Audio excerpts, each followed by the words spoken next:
to do besides standing out here, but I tell you...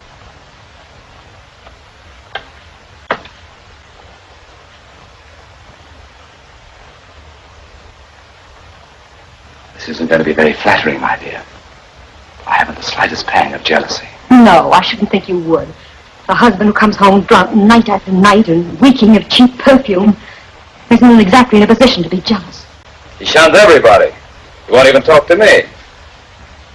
And let's face it, John's a cripple. He knows he hasn't a chance with a girl of our class. It's not hard to believe that he carried on with a servant girl. Stop it. Aside from everything he's done for you.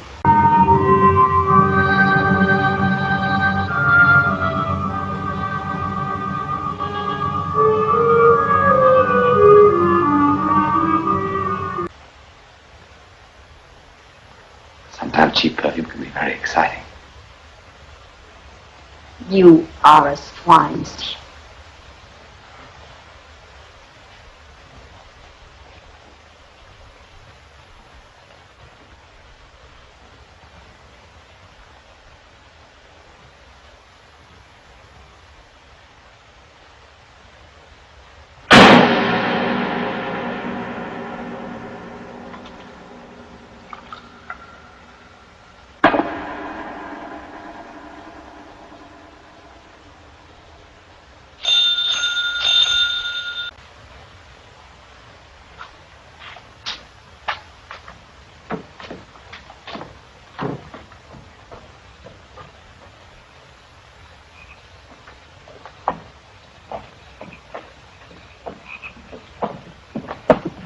It'll soon be over, John.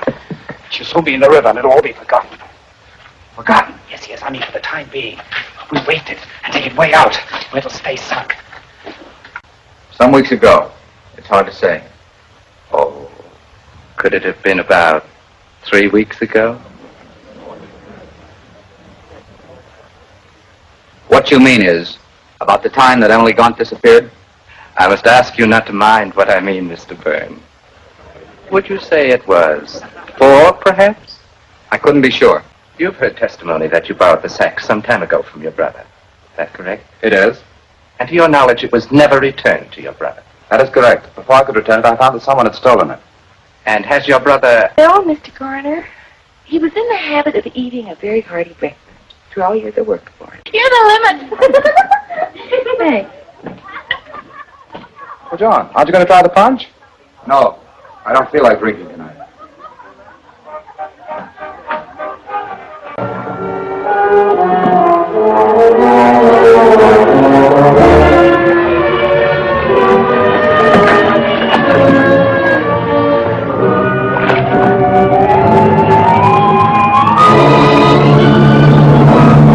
Drinking. Let me go. Would you like me to tell my wife that you've been dipping into her perfume? I don't care. Let me go. Let me go. Emily. Let me go. Let me go. Let me go. Shut up. Stop it. Do you want the whole neighborhood to hear you? Pull yourself together and I'll let you go.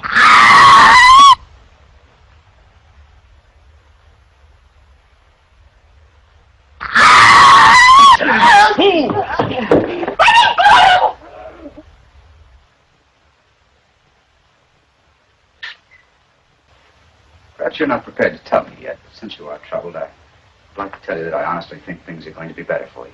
Stephen's bound to change when the baby comes. The baby? Stephen told me. Stephen told you that I was going to have a baby? Yes. But it's not true. I wish that it were. Now, what on earth would make him want to tell you a thing like that? Maybe I misunderstood. Oh, don't go protecting him again, John. You must know why he lied to you.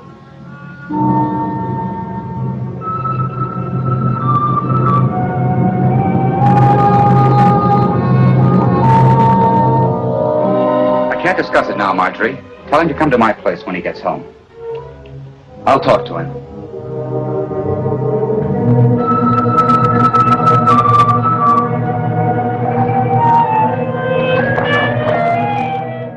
The lady by the hair. Round the lady over there. Into the center with a 1, 2, 3, and round that gem from Tennessee. Oh, I found it, Lord Stephen. I'm so Go into the center with a 1, 2, 3, and round that gem from Tennessee. Oh, I found it, Lord Stephen. I'm lost. Go on, you're the liveliest of the bunch. Wonderful party, Mr. Whittaker. Circulate, 8 hands around. Pick up your toe and you'll fall down at last, my favorite thought. How many times you said that this evening? 4, first time I've meant it. Circulate, 8 hands around. Yes, she's not in the house, and she promised to help me dress for the party. Oh, she said something about going for a walk.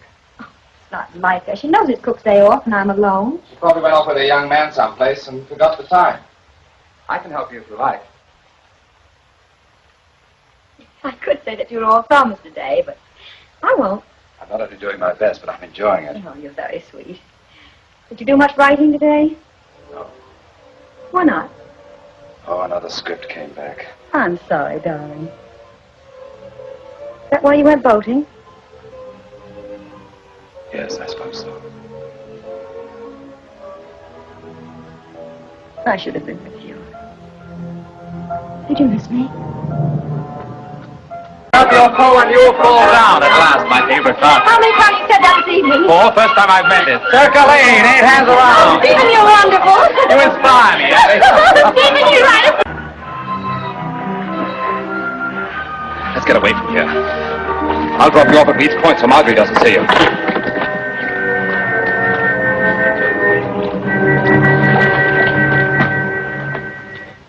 It's Stephen that I'm concerned about. I don't know exactly how to say it. There's such a peculiar look that comes over his face when he's talking about Emily.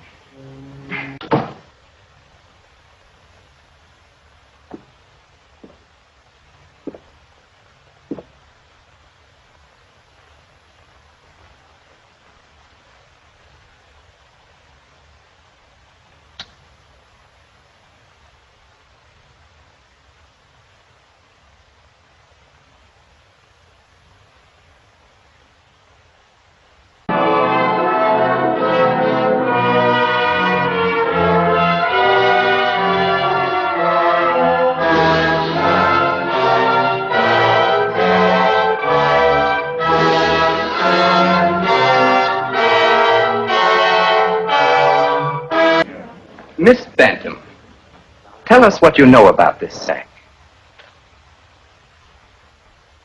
It's Mr. John Burns, all right. I stenciled his name in it. The one that was borrowed by Mr. Stephen Burns? Yes, Mr. Stephen was doing some gardening and needed an extra sack. Emily came for it. And to your knowledge, the sack was never returned? No, sir. But of course, it... Is she ill? She's going to have a baby. How can you understand why I must get out of this? Why you must help me? Yes. I suppose I must. Good. Now go back and warn me if anyone comes.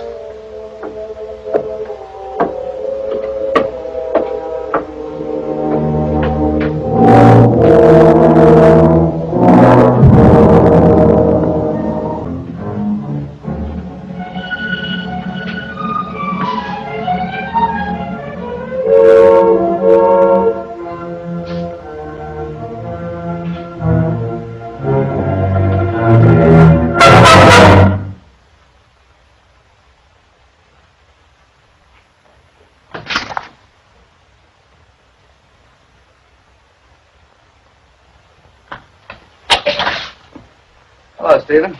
I tried the front door. John. I've given it to you. Oh, what's happened? Well, there's been an accident. Marjorie? No, the new maid, Emily. She fell. Say that it was stolen from here? Yes, we borrowed it from him, and when I went to return it, it was gone. So how long ago was that? About 3 or 4 weeks ago. But if you know it belongs to him, why do you return it to me?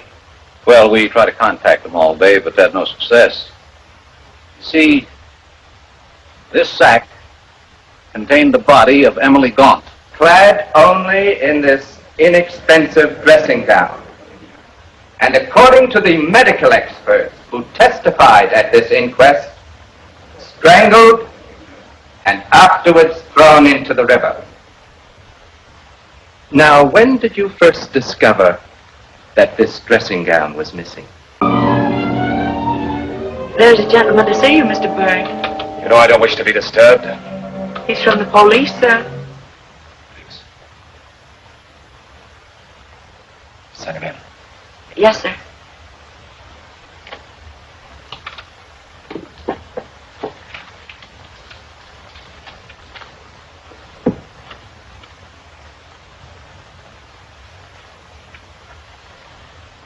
Just a moment, please.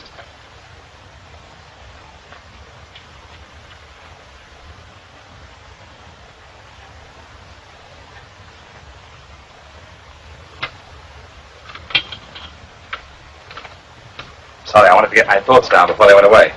I'm Lieutenant Sargent, sir. How do you do? What can I do for you? Well, it's about, this sack. Ever seen it before? I don't know. Sacks look pretty much alike. No. Looks like the wood sack that was stolen from here. Stolen? Yes, it belonged to my brother. Oh, yes, his name is stenciled in there. Is it? I didn't know that. You... If I could undo what's happened, if I could go back. But I can't. I've got to think of Marjorie and my child. This has been a lesson to me. I know I've been foolish, but I'll change. I swear I will. John, Marjorie will be back any minute. All right, Stephen.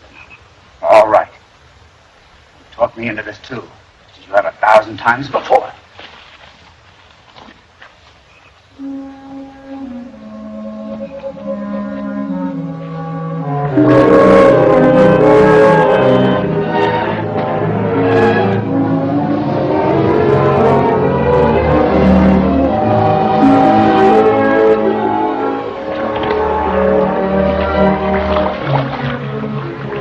Filthy moon. Don't you think if you tied the anchor to the sack? Yes. Oh, this should do it. First the anchor.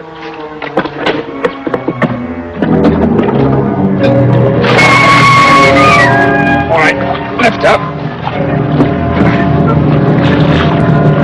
It was when we were getting her things together to send back to her parents. And when and how did you discover that your own things were missing, Mrs. Byrne? The morning after Emily failed to return. It was my husband who suggested that I go through my wardrobe. Emily!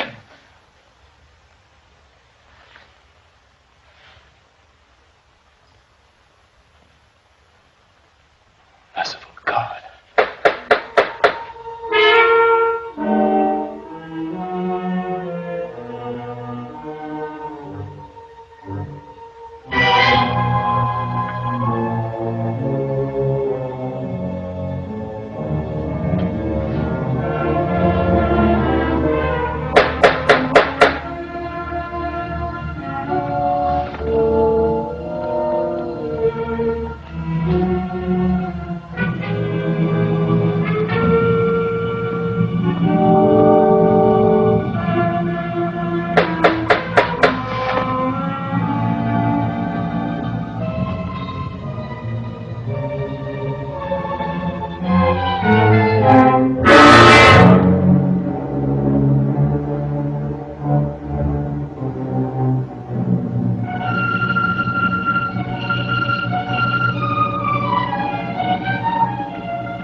Oh, this should do it. First the anchor.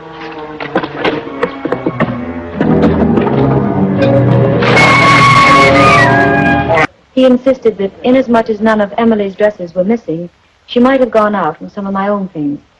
And then we discovered that not only was my lace dress gone, but some of my best lingerie, an evening wrap, and a pair of silver slippers. Was there any other thing of value gone? I wish you hadn't gone out today.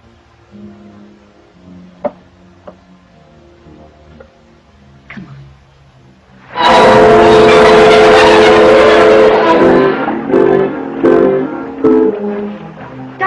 is it? What's happened? Oh, what is it? What is it? It's nothing. All right, lift up.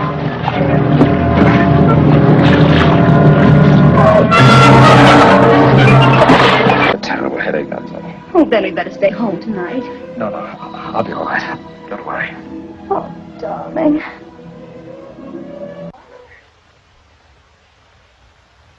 Yes. Several days later, I found that but a pair of opal earrings that my husband had given me for my birthday were missing too.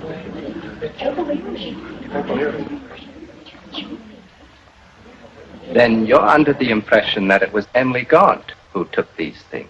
It was hard for me to believe, for in the short time that Emily worked for us, I found her most dependable. But I was forced to this conclusion. What is your occupation, Miss Bantam? I was a housekeeper. Seems to me you speak with great authority about a person you never knew. Well, Miss Beach knew her, didn't she? I happened to be present the day after Emily disappeared when the cook was questioned. She didn't give the impression she believed Emily wasn't a decent girl. Yes, but Miss Beach just happened to overhear Mr. Stevens' followers and heaven knows what all. There's no doubt but that she was out with one of her many sweethearts the night she disappeared. We're missing too. Oh, but let's not talk about Emily anymore.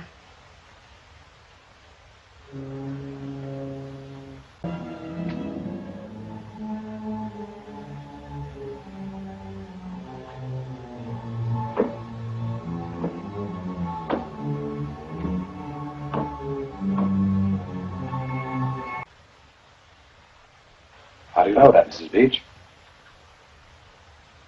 She showed me her things when she first came to us, Mr. Byrne. She didn't have very much. Well, if none of her dresses are missing, she can't have gone far naked. Steve!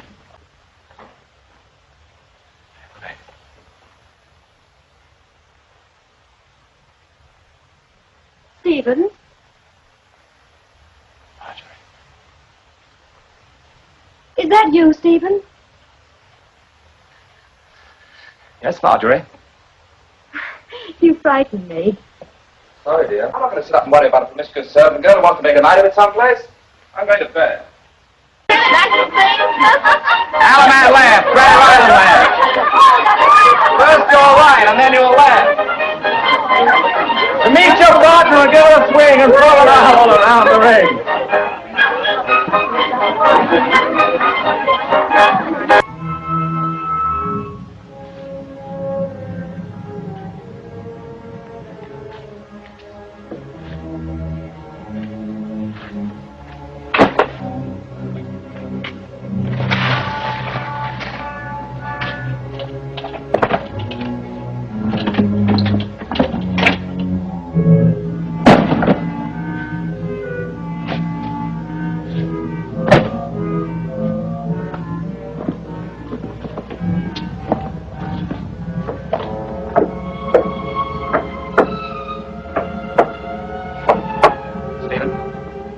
I can't go through with this.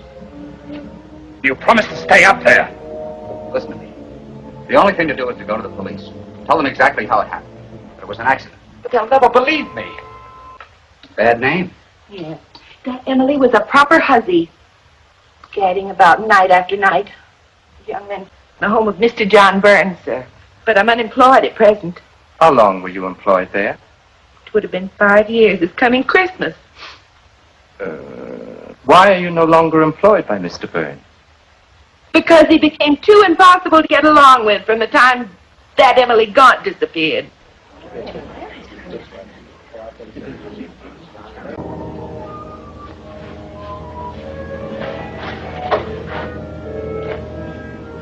Don't you understand? Can't you see what I'm trying to do? No. Well, if anything should ever come out, everyone will remember that we were here at the party, acting in a normal manner. Well, I think it's repulsive. Do you think I'm enjoying myself? Frankly, I do. If it weren't for the fact that I'm protecting both of us. Us, yes, us. You helped me get rid of it, didn't you? But whatever I've done, you're in it with me. So I advise you to keep your mouth shut. Sorry I had to remind you of that. Now, I'm going to join the party.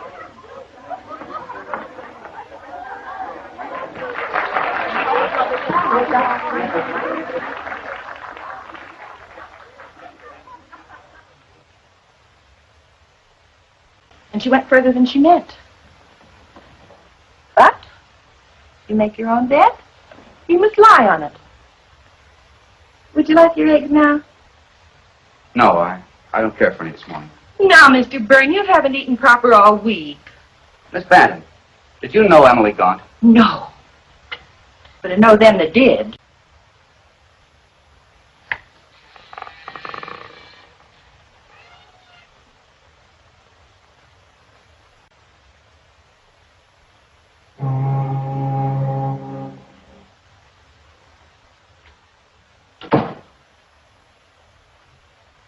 Is that you, Mrs. Byrne? Yes, Mrs. Beach. Oh, you shouldn't have bothered to stay up for us. Oh, Mrs. Byrne, What is it? it's Emily. She's not home yet. She's not. No. When I first got here, I thought maybe you'd sent her on an errand or something. She still isn't home. I'm afraid something's happened. She's probably with her parents. No, Mr. Burns, don't get on with them. Well, she would have told us if she was going to spend the night with them. The thing that puzzles me is that none of her dresses are missing.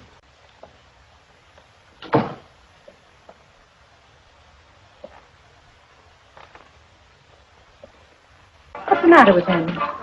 What? He seems depressed. Have you ever seen him when he wasn't? Oh, that's not nice, Stephen. It must be very hard to love music very much and not to be able to dance and to be a part of things. He could have been part of things tonight. Why didn't he call the dances as I suggested?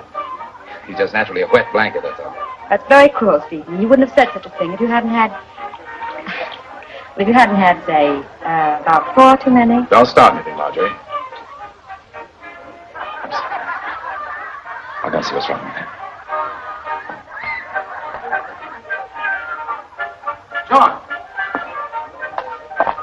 Why are you leaving? Just what is the purpose of all this dancing, this drinking? Look, no,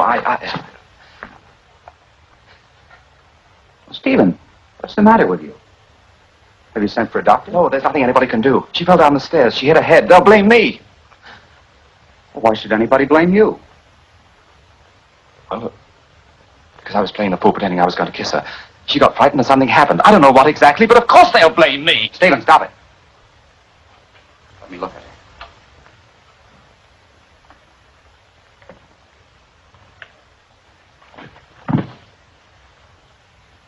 This girl didn't fall. She did. I saw her. She was strangled. It was an accident, I tell you. I scarcely touched her. I hardly put my hands to her to prevent her screaming. You don't know how quickly it happened, John. You don't know. Where are you going? For the police. You can't. You're my brother. I've gotten you out of a lot of nasty scrapes, Stephen. But this is murder. John, don't let me down. You've always helped me. You can't do that to your own brother. Please, you have to help me. Please, John, please. But after that, Emily Gaunt disappeared.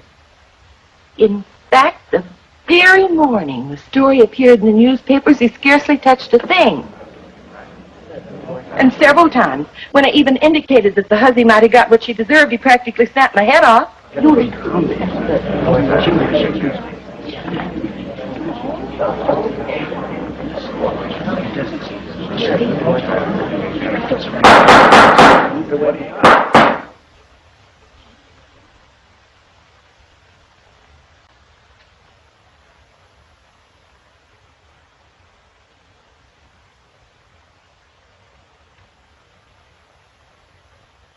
Stephen.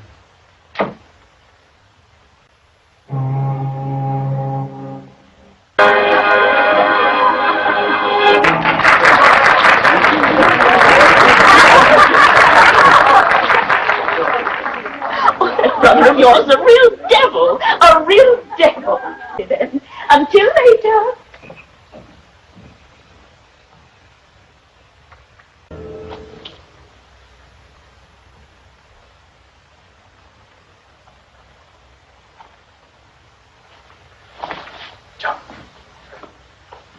Wait a minute.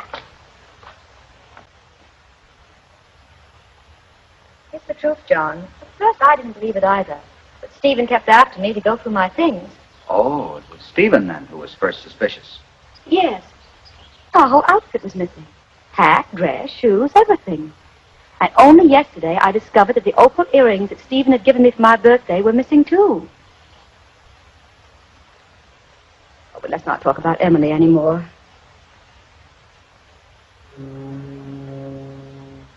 It's Stephen that I'm concerned about. I don't know exactly how to say it.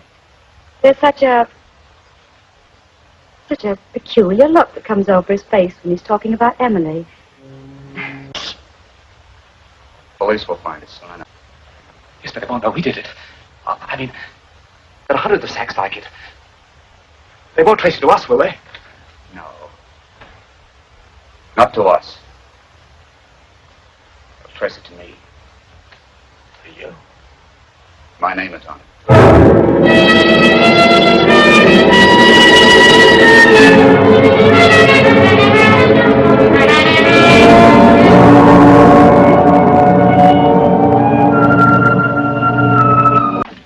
It's come up, John. It's come up. What are you talking about? Emily's come back. What? The wood sack. It's come up out of the river. I've been up all night. I chased it for 6 miles, but the tide was too fast and I couldn't find it. I almost had her once, but she got away. It's your fault. Why didn't you tie it securely? I was a fool to trust you. But when he got home, I reminded him that he hadn't. He was quite rude to me. Said he was perfectly capable of running his own household. He raised his voice to such an extent that I was quite nervous. Oh, Stephen, do you know what'll happen to me if I drink that? Why do you think I'm giving it to you? Stephen. Please explain yourself, Miss Bantam. Well, Mr. Byrne became so irritable I could scarcely speak to him and get a civil answer. In what manner would you say that he had changed? Marjorie, is that you out there? No, it's me, Mrs. Ambrose. Oh, it's you, Stephen. Stay down, I'll get her. Marjorie, back here. No, not yet, Mrs. Ambrose. I wanted to ask her what she was going to wear tonight. I thought of my best black. But still and all, it's never very dressy at Whittaker's. Well, she'll be home before long, Mrs. Ambrose. My, she stayed late, didn't she? Well, of course, the Lawlers are always hard to get away from. Maybe she missed her train.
Access to your home?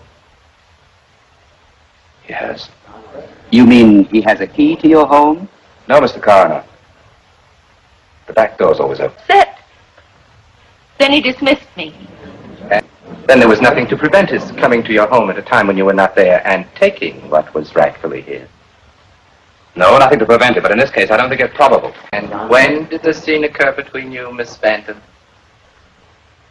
It was the night before Emily's body was found in the river.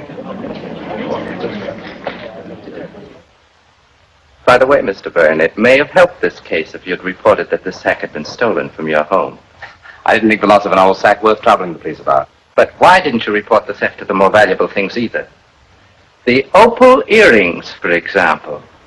Even you don't believe me. Do you? I don't know what. I only know that I'm not going to help you.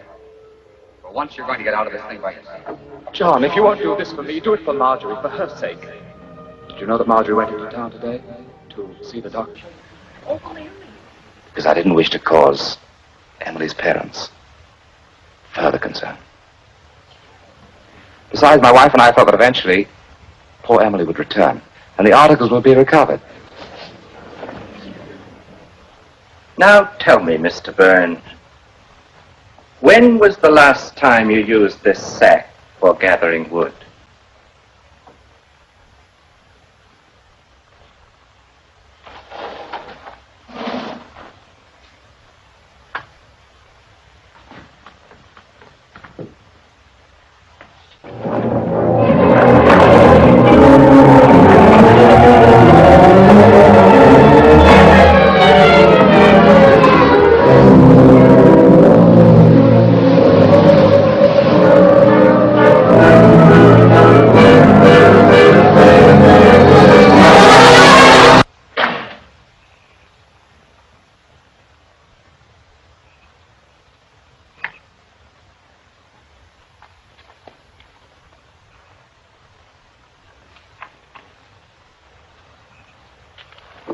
thought the old hag would never leave. I thought you said Marjorie went to the doctor's today. She did. Mrs. Ambrose said she went to the Lawlers. She went both places. The Lawlers live in the country. If she went there, it means she spent the day. I tell you, she went to the doctor's. Now stop quibbling and help. A scandal would ruin all of us. There are more people to be considered than this dead servant girl. You used to refer to her as Emily. John, don't be like that. Can't you understand how I feel?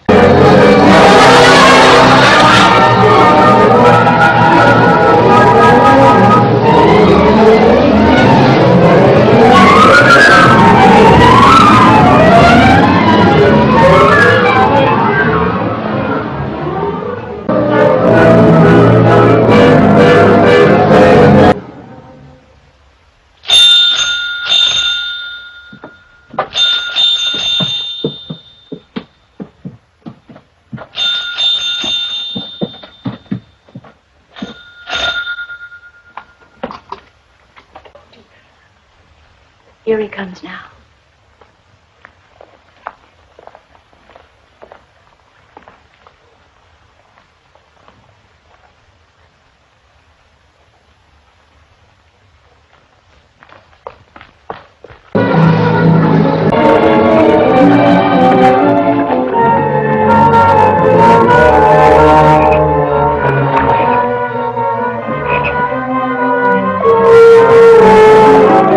No, John, like a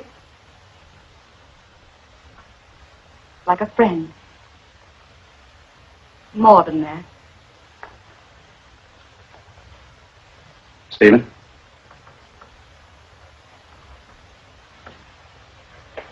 I think you know, John, that I tried to make a success of my marriage. It hasn't always been, well, exactly perfect. Maybe it was my fault. Girls have foolish ideas. And when they marry, they think they've snared Prince Charming himself. Inquest dismissed! Started with Emily, but it might end with me.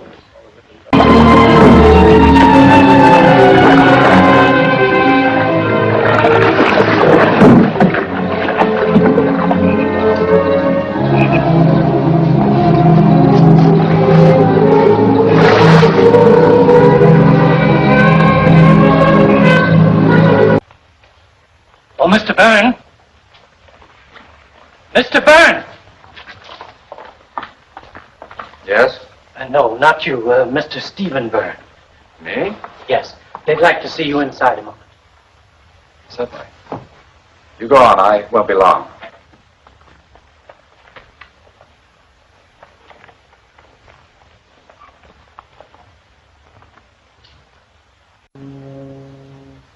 It's Stephen that I'm concerned about.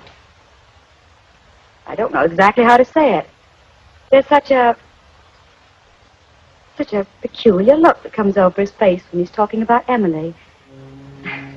It almost seems as though he were actually enjoying it, as though he delighted in her disappearance. And he goes on and on about her. Well, Marjorie, I wouldn't worry about him if I were you. After all, he's a writer. The mystery of her disappearance probably intrigues him. Oh, probably you're right. And he fancies the whole thing is a great big melodrama with himself in the leading role. He'd like that. Like the article in this morning's paper? I didn't see it. Stephen took it with him. He left early this morning. Haven't they promised to keep our name out of it? Well, you can't blame them. Makes a better story. I don't understand why they kept their promise for a whole week and then suddenly today, even a picture of Stephen. I wonder how they got hold of it. I don't know. Why, Suppose a policeman were to come up to us here right now. Suppose he were to ask, which of us killed him? What would you do? I know what you would. You would point at me. Would I? You stepped right out of Emily's murder as though you were shedding your skin. You shifted the blame to me. Did I? Yes. John, which one of us would the world miss the most? I mean, if there were a choice of one of us. Blast the world. I'm going to start thinking about myself. You're very much in love with Marjorie. I know that. You've always been. You had the opportunity that night of getting rid of me by going to the police. Why didn't you take her? There are things you would never understand, Stephen. You're right, John. I can't understand my own brother expecting to go on sharing my wife with me. I'm going to the police, Stephen. I'm going to tell them the whole story, including my part. I should have a long time ago.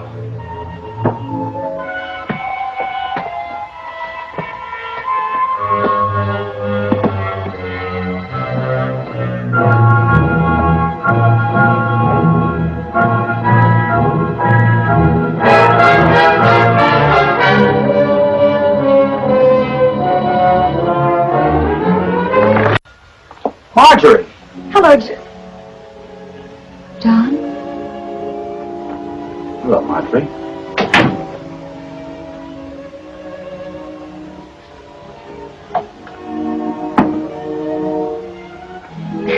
I met your office boy on his way over here. I told him I'd bring these up for him. Thank you.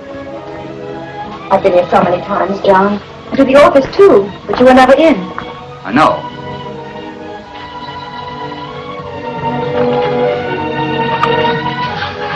Why have you refused to see me or to answer my calls?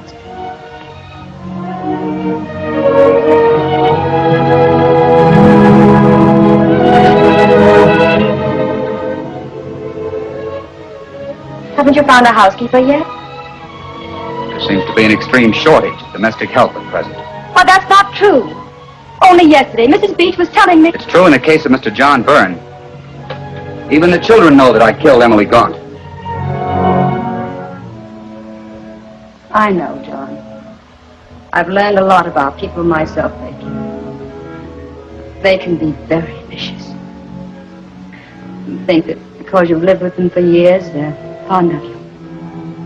But it's not true. I'm going away, Marjorie. Oh, no, John. Oh, don't run away from me. I'm not running away from them. Is it that you think it'll be better for all of us if you go away?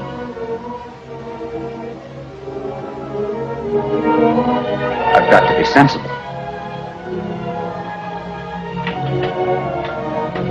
Ever since the inquest, my mail consists chiefly of anonymous letters, not too flattering suggestions. Most of my clients are closing out their accounts. John, maybe it wasn't wise, refusing to see people and not going anyplace. But you still have friends in this town. Let me give a party. We'll ask everyone you like. Our real friends. We'll show this town. Wouldn't do any good. This town likes its nasty little backstairs gossip. If I stay, you keep on seeing me, defending me, they'll think that I wouldn't put anything past them. I don't care what they say or think about me. Marjorie, my darling. I'd rather die than cause you any suffering. Oh, John, don't talk like that. There must be something I can do.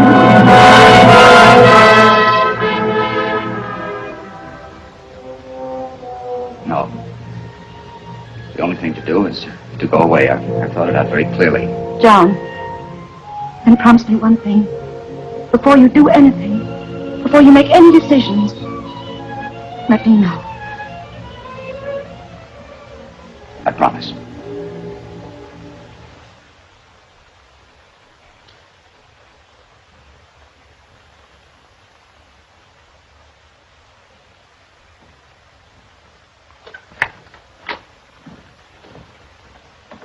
Won't you come in, John?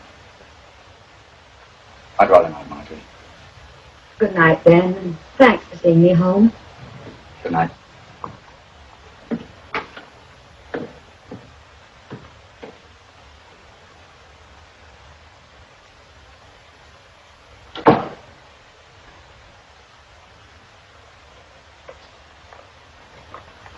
Stephen, it's about John. I'm not interested. Stephen, please, he's desperate. I'm afraid he's going to harm himself in some way. Don't be dramatic. He as much as told me so tonight. He said he'd rather be dead than go on the way One print of that picture that I know of.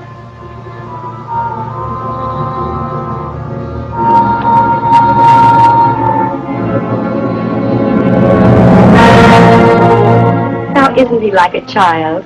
He wanted his picture in the paper.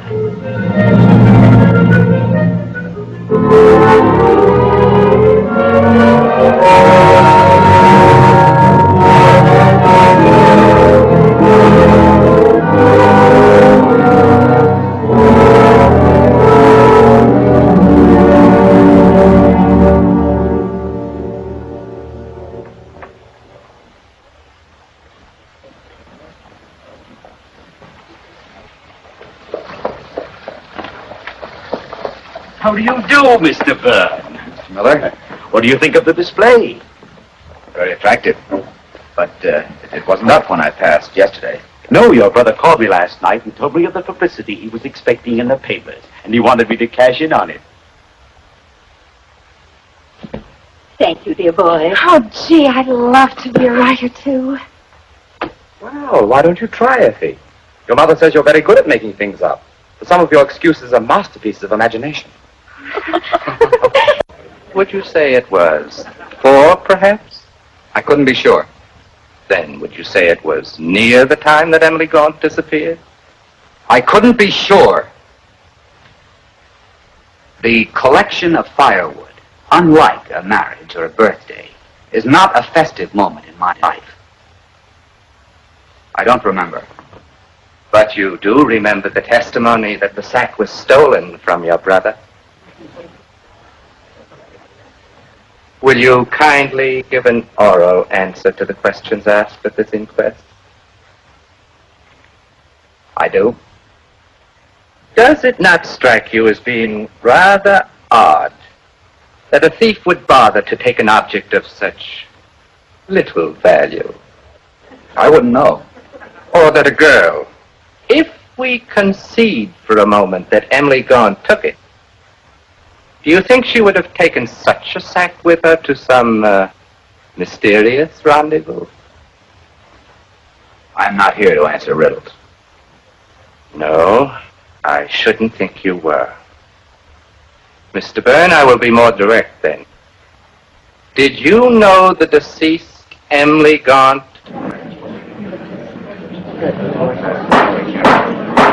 Mr. Byrne, I asked... She was employed by my brother. I knew Emily Gaunt by sight. Is it usual for you to zealously defend persons whom you're known by sight to the extent that you snap off the head of a woman who has served you faithfully for 5 years? I would defend anyone who was being maliciously slandered. Very admirable indeed. Especially when they were being slandered by people whose bitterness. That is all, Mr. Byrne.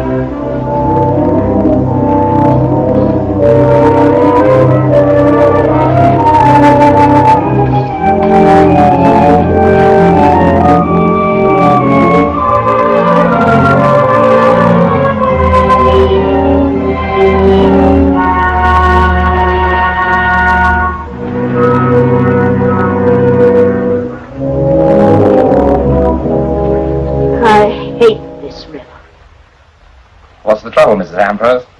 That thing's floated by again, Stephen. In with one tide, out with the other. Why, I'm sick of it. Don't get upset, Mrs. Ambrose. It's due to sink any day now. Well, why don't the authorities do something about it? They know that the tides cause the same filth to wash back and forth. Back and forth. Oh, I tell you, I hate this river. It's people who should be blamed for the filth, not the river. The mail just arrived, Mr. Byrne. Oh, put it on the table, please.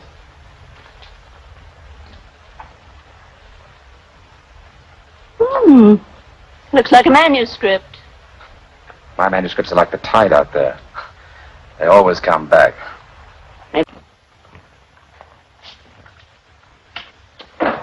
Sorry to trouble you again, Mr. Byrne, but you probably realize the case is far from being closed.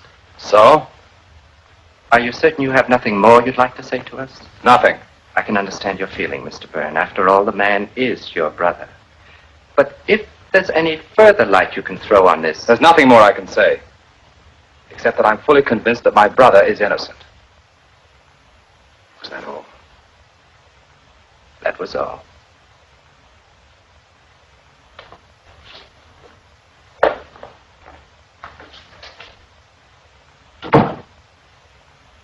foolish to call him back.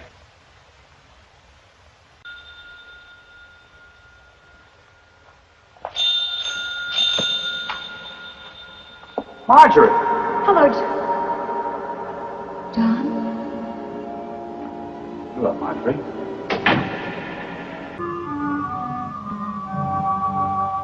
Running for your thoughts. Hello, John. Hello, Marjorie.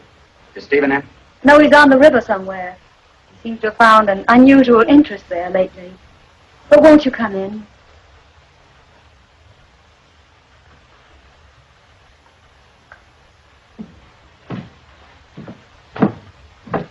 I'm glad you've come, John. I need someone to talk to very badly. When I feel like this, there doesn't seem to be anyone else in the world like you. Do you mind? You know that I don't. You're nice, John. Very, very nice. Yes, like mint tea when you have a cold. Oh, no, John, like a friend. More than that. Stephen?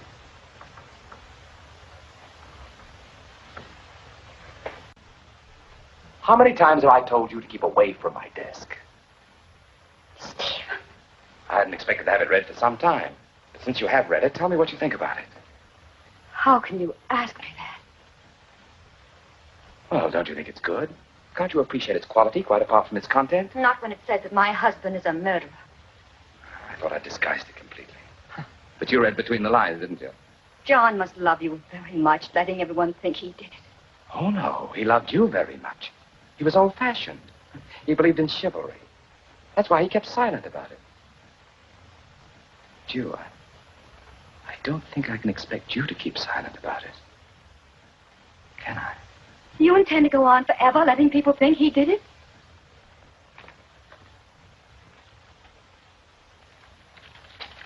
If John disappeared tonight, if something should have happened to him, let's say he drowned himself in the river, that would solve everything, wouldn't it? Stephen. Everyone would know that he was driven to commit suicide by his guilt, wouldn't they? You're forgetting about me. Oh, no. I'm not forgetting about you. John committed suicide tonight. What? I saw to it. Before I'm through with you, they'll know that what John did once, he did again. Stephen, you're insane. Am I?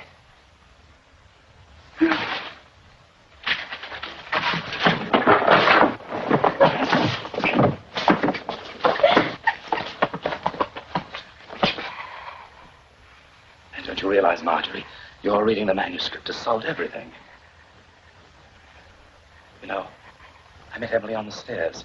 She was coming down from her bath. She'd used your perfume.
It took a murder to do that. Doesn't the end justify the means? You must be very, very ill, Stephen. Ill? Yes, sick. Otherwise, you couldn't think as you do. What's happened to you? You know, John, I wish I could really trust you again. But I can't. Am I right?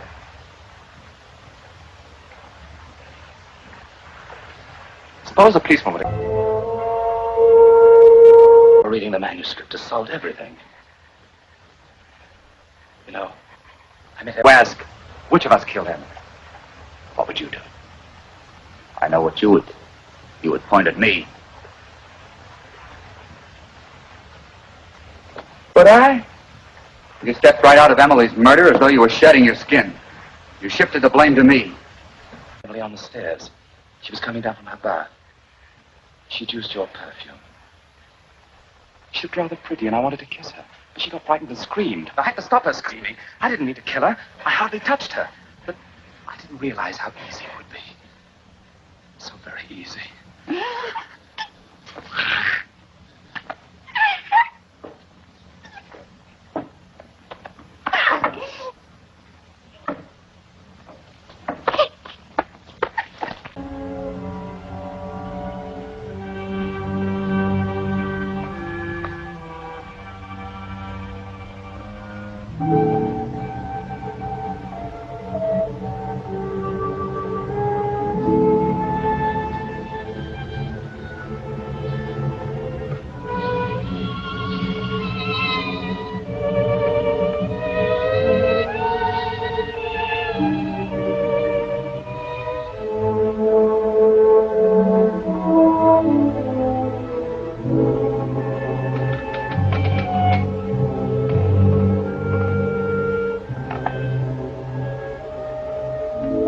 We reminisced about those evenings when you used to read your stuff aloud to us. I wish you and John wouldn't discuss me behind my back. I'm not interested in what my brother has to say. He's a bookkeeper and will always be one. He'll never understand the problems of an artist. I was a fool to let you pick on me and criticize my writings. No one picked on you, Stephen. You asked us for our honest opinion and we gave it to you. Never mind. I didn't need anyone then, and I don't need anyone now. I'm doing very well on my own. You mean since Emily?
Emily.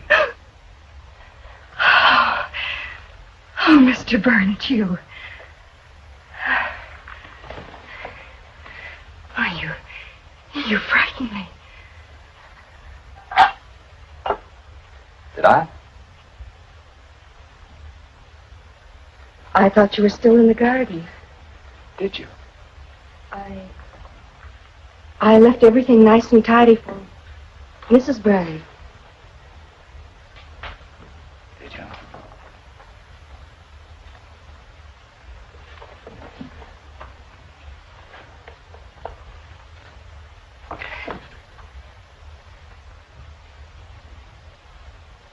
Mr. Byrne, please let me by. Of course. Nice perfume you use, Emily.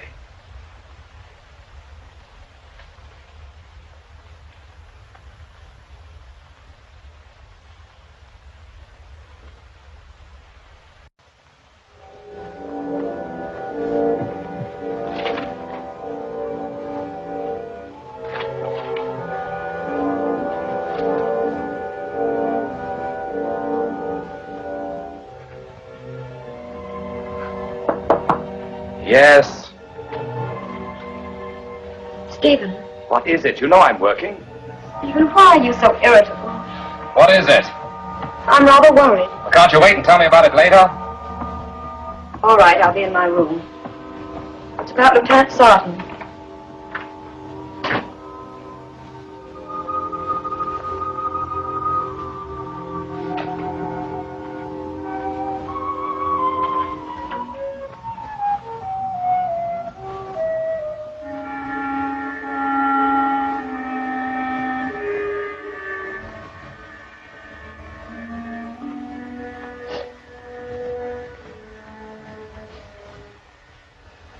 Sorry I snapped at you.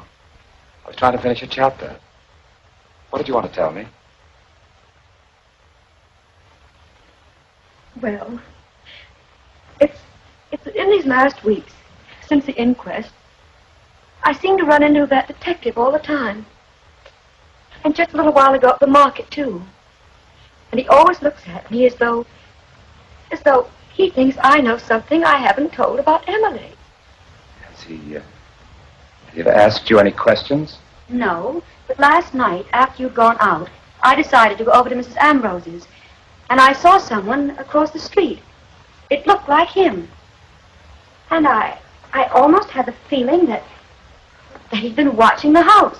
Might have been returned without my knowledge.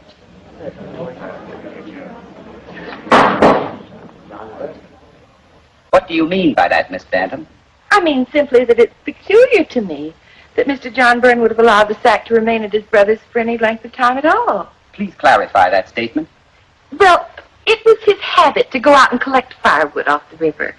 I should say it's what might be called a hobby. The only sort of hobby possible for a man with his affliction.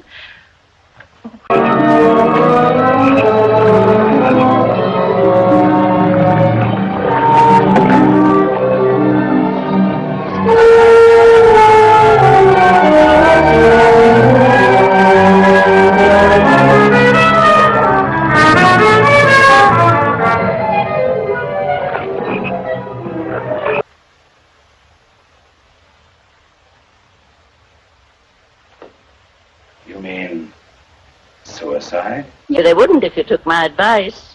Spice 'em up. Make 'em racy. That's what the public wants.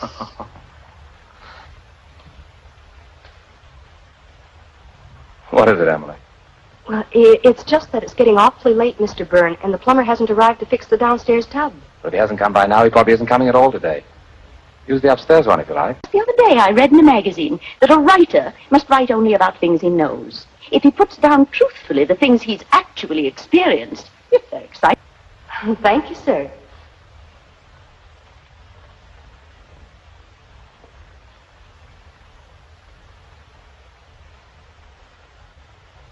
How does your wife like the new maid, Stephen? What? Very well, I think. Good. Well, where is Marjorie, by the way? I haven't seen her all day. She's spending the day with the Lawlers in the country. Oh, that's nice. Did she say when she'd be back? Only in time to dress for Miss Whittaker's party. Good heavens. Why, I better go and finish my gardening so that I can start to get ready. I've still millions of things to do out here.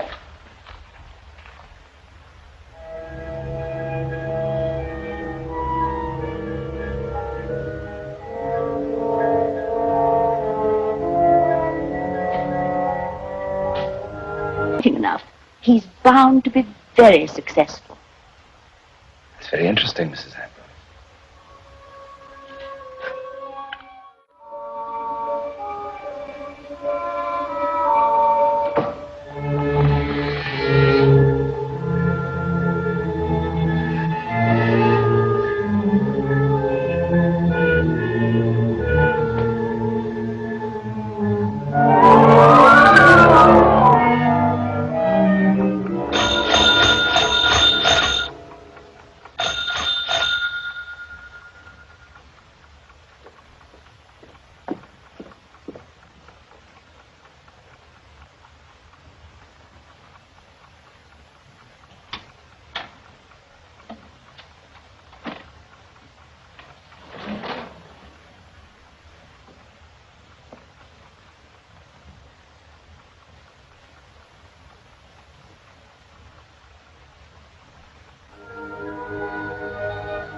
Stephen. Please, Stephen. Try to stay with him as much as you can.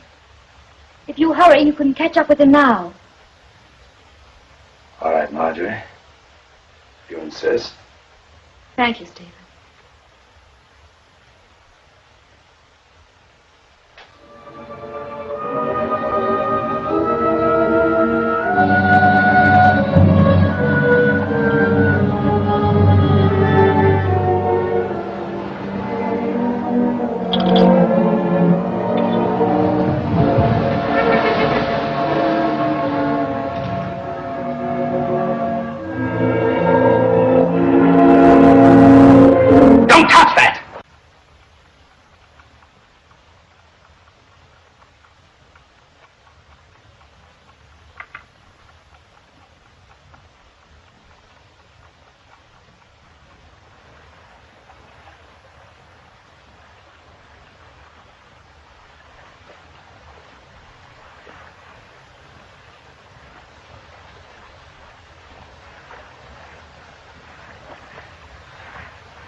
Stephen.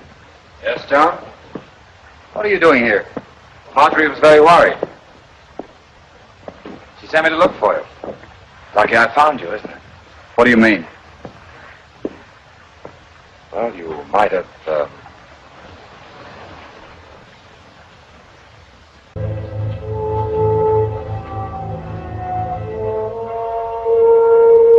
I don't care for any tea. Thank you.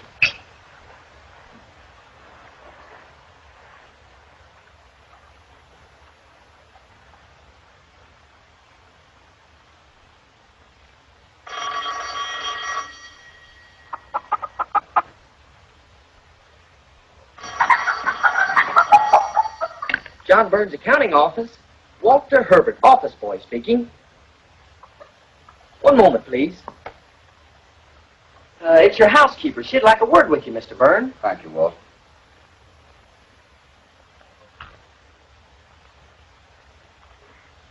Check these over, Elmer.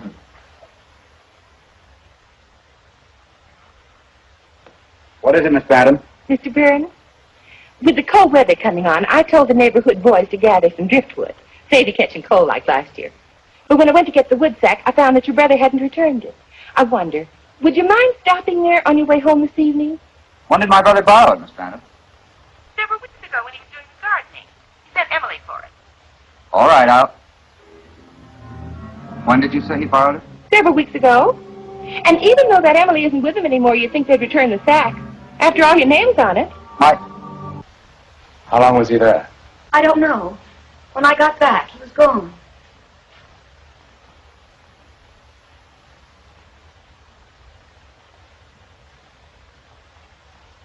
Well, if he has any snooping to do, I should think he'd do it in John's direction. What do you mean, Stephen? You were at the inquest. You know what I mean. No, I don't. Well, if you ask me, he acted so stupidly that he forced everyone to believe that he had something to do with it.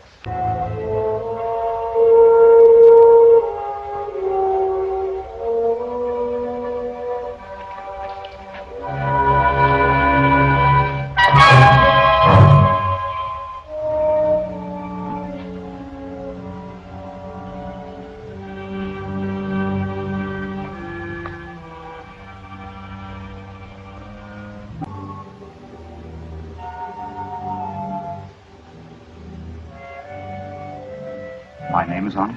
Yes. I stenciled everything you own with India ink. I'll go for it if you're busy. No. I'll stop by for it, Miss Bantam.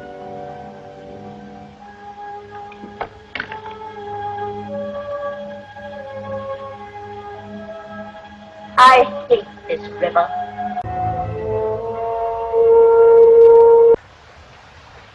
No. Suicide would only convince everyone that they'd been right. Glad you realized that. What were you thinking of as you stood there? Of another night on this river. You know, John, in spite of everything that's happened, and everything that's going to happen, I want you to know that I've gained something. Gained something? Yes, I was always afraid as a child. I didn't have the courage to do things.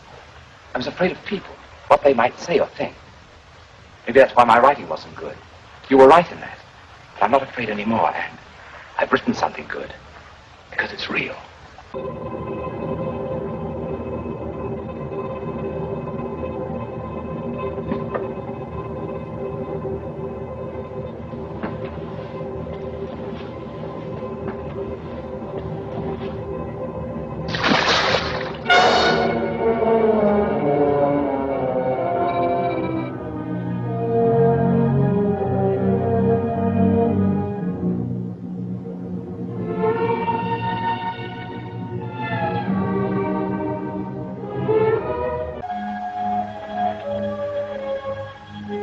Neighbors really should get up a petition, Stephen. What's the trouble today, Mrs. Ambrose? That horrible thing floated by again. That dead animal.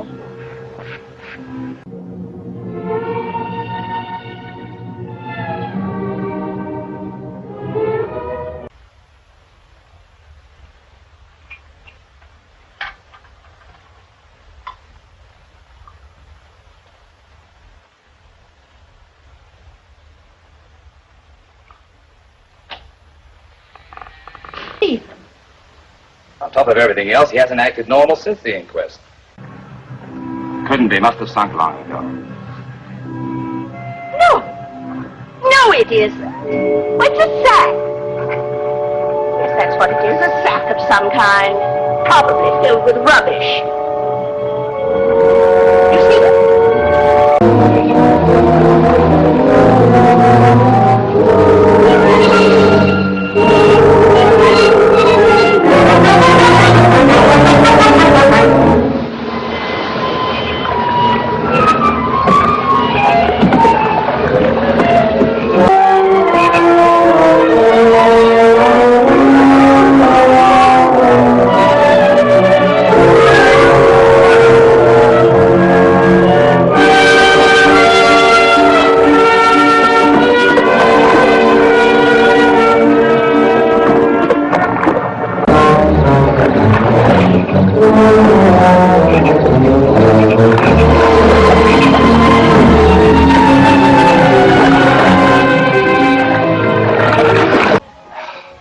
Let's just talk.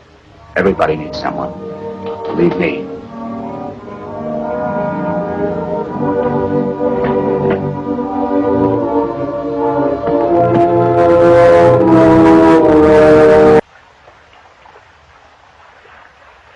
Go on. Go on. You can say it. I didn't mean it that way, Stephen. The success of my book since this Emily thing proves that they were good in the first place. All I needed was a little publicity. In the future, they'll not only be good, but they'll be great. Because they'll be about things I know. Like what you're writing now? Yes. Well, what's it about? Will you stop prying?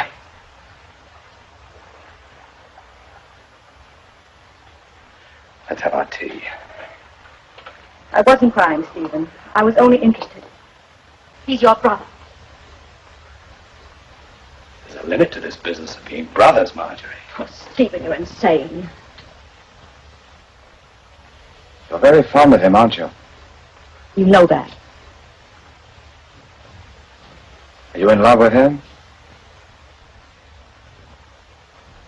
How long has this been going on? Don't think I haven't been aware of it.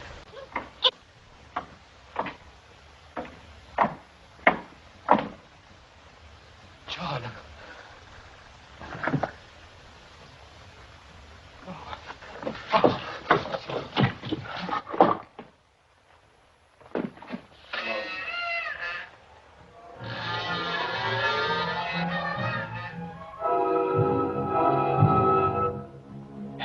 Listen listening to all these insinuations against a boy who couldn't possibly harm a fly. It's ridiculous, preposterous. It's downright silly, that's what it is. Mrs. Ambrose, will you kindly control your temper and give us a more coherent reason for your impatience with this inquest? Now, Harry, I'm not trying to take advantage of our friendship, but I've known these Byrne boys since they were lads, and John's only fault is that he works too hard and never thinks evil of anyone. And as for this silly old maid, it's plain as the nose on your face she's in love with him, and imagined heaven knows what about him. And when an old maid's in love, heaven protect the object of her affections if that love goes unrequited.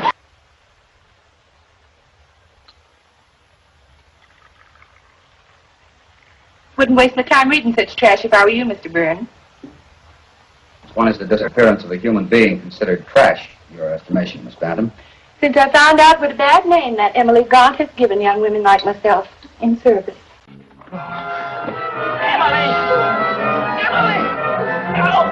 Let me go! Emily! Let me go! Let me go! All the devils and all the plots! Oh!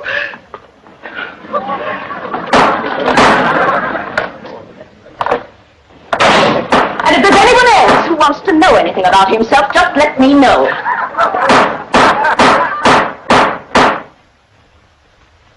Was there anything else you wished to know, Harry? That will be all, Mrs. Ambrose.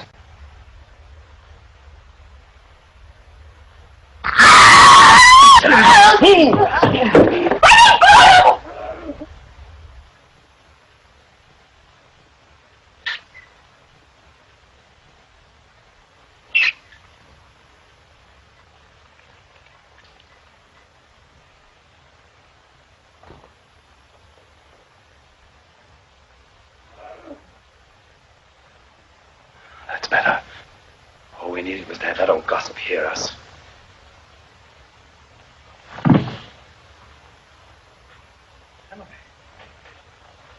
Emily. Emily! Emily! Well, I almost forgot. Mrs. Ambrose was over. She said as long as it's Cook's day off, you should let her know if you want to have supper with her. I'm in no mood for her tonight. I'll have something here.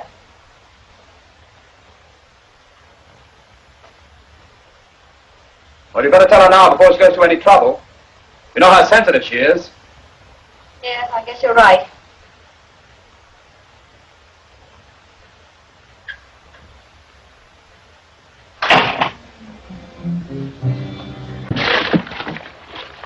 Did you read it?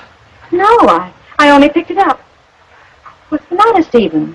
Nothing. It's not ready to be read, that's all. You never minded my reading your things before. I've changed my ideas about a lot of things. I know. Just the other night when you went out by yourself. Don't nag. The writer needs to be alone to gather experiences. Can't you understand that? I wasn't nagging, Stephen. What I started out to say was simply that when I was alone the other night and John dropped in... What did he want? Nothing special. Seems so forlorn lately.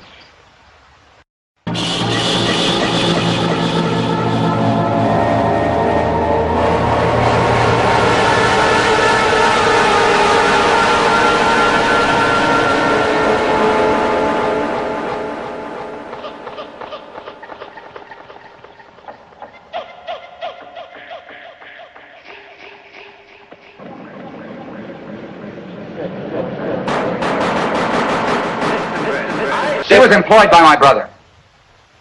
I knew Emily Gaunt by sight. Is it usual for you to zealously defend persons whom you're known by sight to the extent that you snap off the head of a woman who has served you faithfully for 5 years? I would defend anyone who was being maliciously slandered. Very admirable indeed. Especially when they were being slandered by people whose bitterness. That is all, Mr. Byrne. For one who is not here to answer riddles, I must say you've done very well.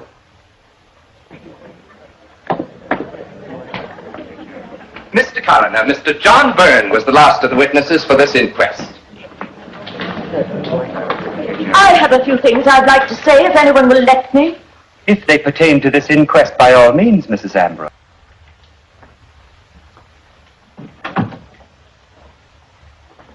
He didn't eat a bite. He didn't touch the roast. Of course, it's all dried out now. That's what comes from warming it over and over when you don't serve dinner on time. I'm sorry, Miss Bantam. Sorry.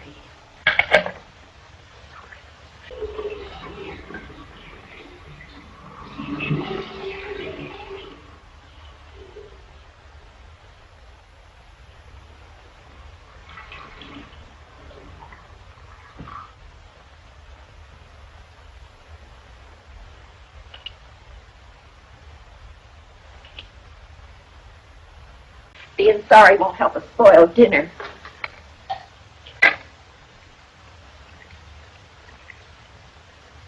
You'll be sorry when you get stomach ulcers.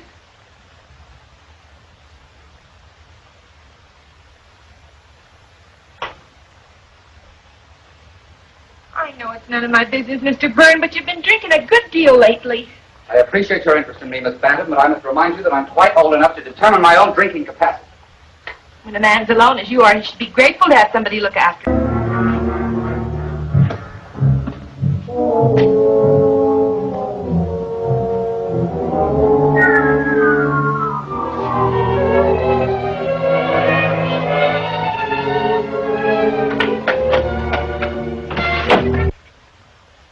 And he is charming, John. Very charming. But a woman sees deeper. I see things now in Stephen that I never let myself see before. Don't get bitter, Marjorie. Oh, I know the countless things you've done for him. Oh, we couldn't live like this if you hadn't given up most of your share of the inheritance so that he could continue writing. You wanted a career for him, didn't you? Yes. But I didn't want a freak success like this Emily's disappearance has brought on. At first, I thought it was simply childish the way he capitalized on it. There's a limit, and he's become ghoulish. You should have heard him today. Did you quarrel? Yes, I hadn't wanted to tell you that.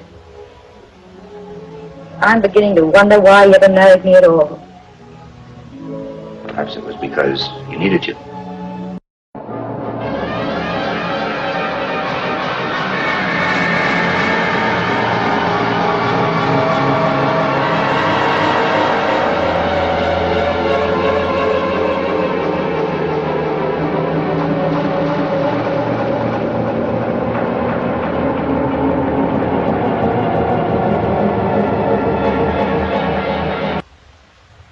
Heard him today. Did you quarrel? Yes, I hadn't wanted to tell you. When a man's alone as you are, he should be grateful to have somebody look after him. I'd be grateful to you if you'd stop nagging at me. Why, I never heard of such a thing. Just because I take an interest in you. Well, I don't want you to take an interest in me. I'm quite capable of running my own life. Oh, right. Seems like I can't do anything right anymore. You didn't bring the wood sack. No?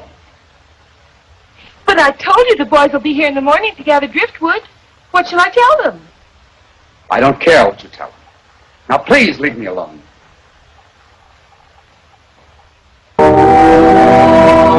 Are you lonely, John?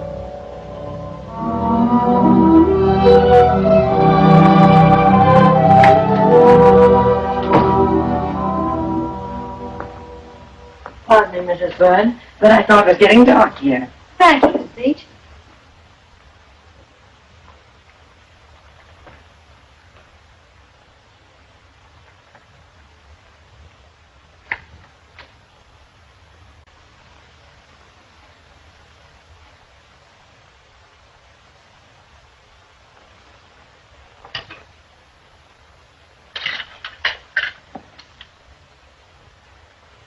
I know I'm only a servant girl, Mr. Byrne, but I come from a very genteel family, and I don't have to take this sort of treatment from anyone. If you want to be left alone, perhaps I can leave you alone, permanently. Just as you wish, Miss Bantam. You mean, you want me to go? That's entirely up to you. Well, I can certainly take a hint.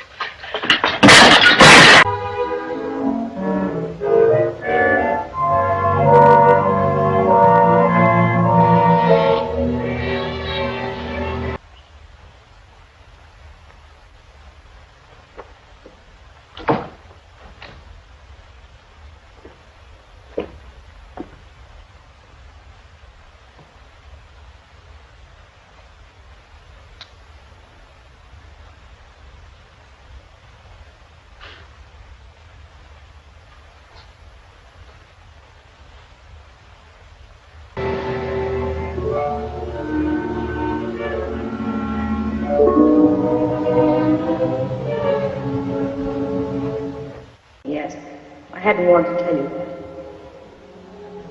I'm beginning to wonder why you ever married me at all. Perhaps it was because he needed you. He told me today that he's never needed anyone. Well, it's just talk. Everybody needs someone. Believe me. But I'm leaving you, Mr. Byrne. I'm leaving tonight, and you can get somebody else to take your insults. And I hope you get a thieving hussy like that Emily Pond. That's what you deserve, not a decent girl like myself.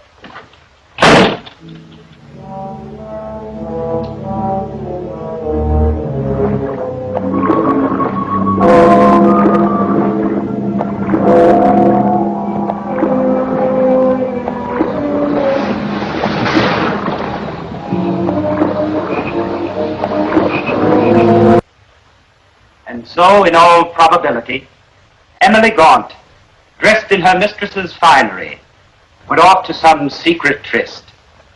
Therefore, the conclusion of this inquest is that the girl was murdered by person or persons unknown.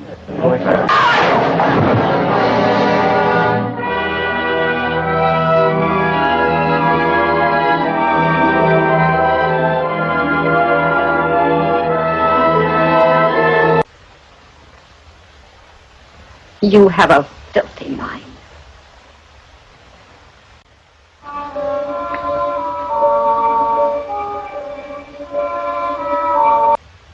I know it's none of my business, Mr. Byrne, but you've been drinking a good deal lately. I appreciate your interest in me, Miss Bantam, but I must remind you that I'm quite old enough to determine my own drinking capacity. When a man's alone as you are, he should be grateful to have somebody look after him. I'd be grateful to you if you'd stop nagging at me.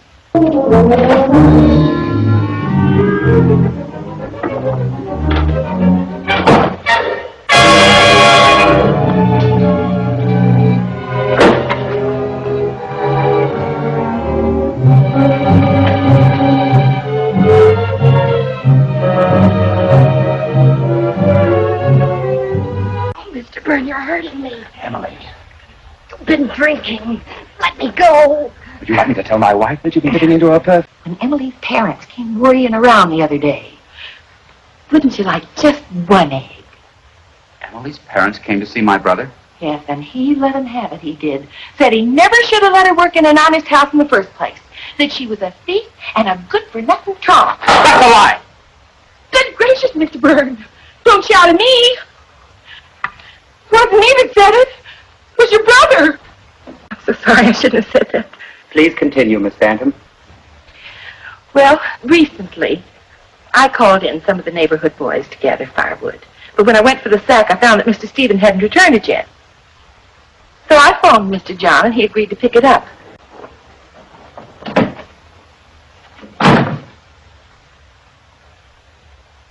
Quiet. It'll be passing up and down the river until they find it. Up and down the river. It'll go on for weeks.